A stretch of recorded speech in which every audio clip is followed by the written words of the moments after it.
ایک جماعت آئی انگلینڈ سے. اس جماعت کے اندر جو امیر صاحب تھے وہ بہت بڑے ڈاکٹر تھے, سرجن تھے.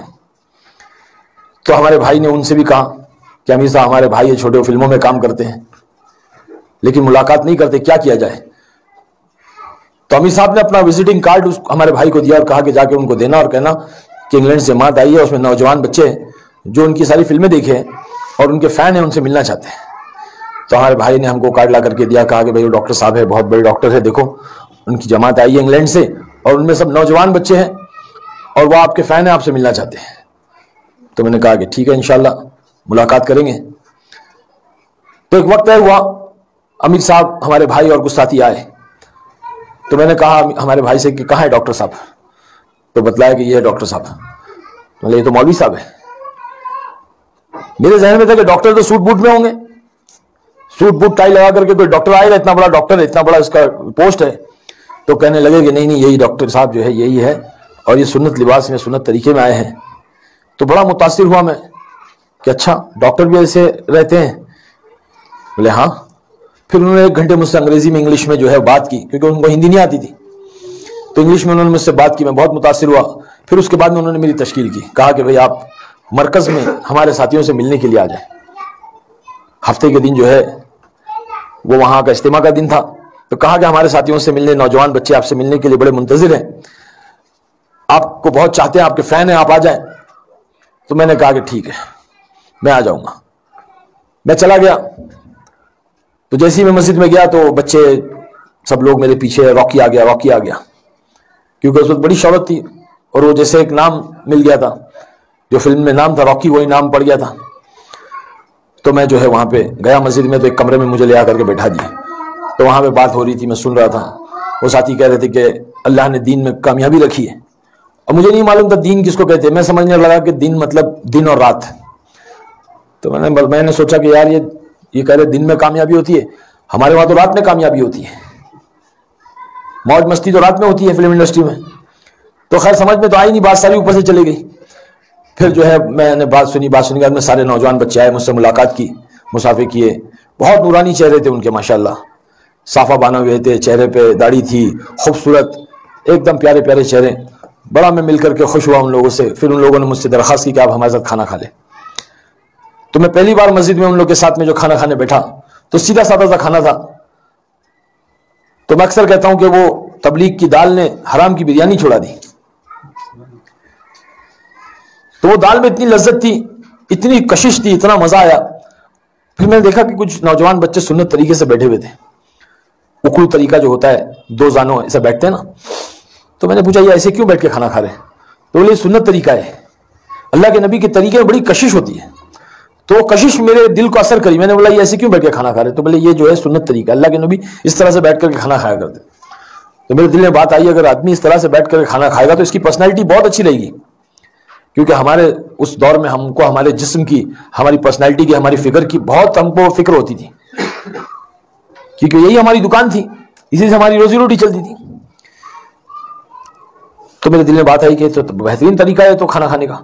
پھر کھانا کھا لیے. پھر اس کے بعد میں کہنے لگے کہ آپ ہمارے ساتھ سو جاؤ, آج اللہ کے گھر میں مسجد کی چڑھائی پہ آپ سو جاؤ. آپ تو نرم نرم گدوں پہ سوتے ہو, ایئر کنڈیشن کمروں میں سوتے ہو, 5 اسٹار ہوٹلوں میں سوتے ہو, آج ہمارے گھر اللہ کے گھر میں ہمارے ساتھ سو جاؤ. بار بار یہ کہنے لگے اللہ کے گھر میں, اللہ کے گھر میں, مسجد کی چٹائی میں. تو میں نے بولا بھائی ٹھیک ہے میں سو جاؤں گا. تو سونے کی تیاری کی. کھانا کھایا, کھانے کے بعد میں عشاء کے بعد میں جو ہے کھانا کھا کے سونے کی تیاری ہوئی. تو سونے سے پہلے مشورہ ہوا کہ اللہ کے راستے میں جو جماعتیں آئی ہوئی ہے, اللہ کے راستے میں جو لوگ آئے ہوئے, ان کی نگرانی کرنے کے لیے ساتھی طے کیے جا رہے تھے کہ کون چوکیداری کرے گا, تاکہ یہ اللہ کے راستے میں نکلے ہوئے جو مہمان ہیں ان کی اور ان کے سامان کی چوکیداری کے لیے ساتھی طے کیے جا رہے تھے. تو امیر صاحب نے کہا کہ جو آنکھ اللہ کے راستے میں نکلے ہوئے لوگوں کے لیے جاگے گی, ان کی چوکیداری, ان کی نگرانی کرے گی, تو اس آنکھ کے اوپر اللہ پاک جہنم کی آگ کو حرام کر دے گا. تو یہ بات سن کر کے بہت اچھا لگا. میں نے کہا کہ میں جاگوں گا. بڑے جوش میں تھا میں نے کہا میں جاگوں گا. تو امیر صاحب نے طے کیا ٹھیک ہے, عارف خان صاحب بھی جو ہے وہ رات کو ان کو 2 بجے اٹھا دینا, ابھی آپ آرام کر لو, آپ شوٹنگ سے آئے ہو تو آپ تھکے ہوئے ہو, ابھی آپ آرام کر لو, 2 بجے آپ کو اٹھا دیا جائے گا. تو ایک ساتھی ہے فاروق جناب, وہ آ کر کے اٹھائے انہوں نے مجھے. تو جب میں اٹھا ان کے ساتھ میں ایسی نیند میں جا کر کے میں مسجد کے دروازے پر, مرکز کے دروازے پر بیٹھ گیا. تو فاروق بھائی نے جو ہے وہ اللہ رسول کی بات شروع کی. تو میرے دل میں خیال آیا کہ عارف خان تو اتنا بڑا اسٹار بن گیا ہے, فلم ایکٹر ہو گیا ہے, اور اللہ کے گھر کی چوکٹ پہ بیٹھ کر کے چوکیداری کر رہا ہے. اگر اللہ تجھے کتا بنا دیتا اور کسی کے گھر کا چوکیدار بنا لیتا تو کیا کرتا؟ تو میرے دل میں گھبراہٹ سی پیدا ہونے لگی, اور میں ڈر کے جو ہے سوچ رہا تھا. اتنے میں مجھے رونے کی آواز آئی. تو میں نے دیکھا کہ پہلی صف میں کوئی لوگ رات کو تہجد میں رو رہے ہیں, بل بلا کے رو رہے ہیں, دہاڑے مار مار کے رو رہے ہیں. تو میں نے فاروق جناب سے کہا کہ فاروق بھائی یہ کیا بات ہے, کیوں رو رہے ہیں اس طرح سے, ان کو کیا پریشانی, ان کو کیا تکلیف ہے؟ تو فاروق جناب کہنے لگے کہ یہی تو کام ہے. ہمارے مولانا یونس صاحب رحمۃ اللہ علیہ پونا کے, انہوں نے اس دھارواڑ میں بڑی محنت کی ہے, بلکہ پورے مہاراشٹر میں محنت کی ہے, پورے کوکن پٹے میں محنت کی ہے. بہت بڑے اللہ والے تھے, میرا وقت ان کے ساتھ لگا ہے. تو مولانا اکثر اپنے بیان میں کہتے تھے کہ کہاں ملیں گے ایسے نوکر, کہاں ملیں گے ایسے غلام, کہاں ملیں گے ایسے خادم جو اپنا لگاتے ہیں, اپنا کھپاتے ہیں, اپنا لٹاتے ہیں, اور پھر راتوں کو اٹھ کر کے کہتے ہیں کہ اللہ معاف کر دے, اے اللہ معاف کر دے, جیسا کرنا تھا ویسے نہیں کیا. بس وہ چیز میں نے دیکھی وہاں پہ کہ لوگ راتوں کو اٹھ کر کے رو رہے ہیں, اللہ جیسا کرنا تھا ویسے نہیں کیا, اے اللہ معاف کر دے. تو میں بڑا پریشان ہوا. میں بولا یہ کیا ماجرا ہے, آج کوئی کسی کے لیے نہیں روتا ہے. سگی ماں اور سگا باپ جو ہے وہ راتوں کو سوتے ہیں, رات تو رات, دن میں بھی نہیں کو روتا ہے اپنی اولاد کے لیے, کوئی فکر نہیں کرتا اپنی سگی اولاد کے لیے. سگی ماں اپنی سگی اولاد کے لیے اتنا نہیں روتی ہے کہ اللہ تو اس کو ہدایت دے دے, اللہ میرے بچے کو نیک صالح بنا دے, دین کا دائی بنا دے, دیندار بنا دے, اللہ معاف کرے. آج کوئی نہیں فکر کرتا اس بات کی, اور یہ دنیا کے لیے رو رہے ہیں, انسانیت کے لیے رو رہے ہیں.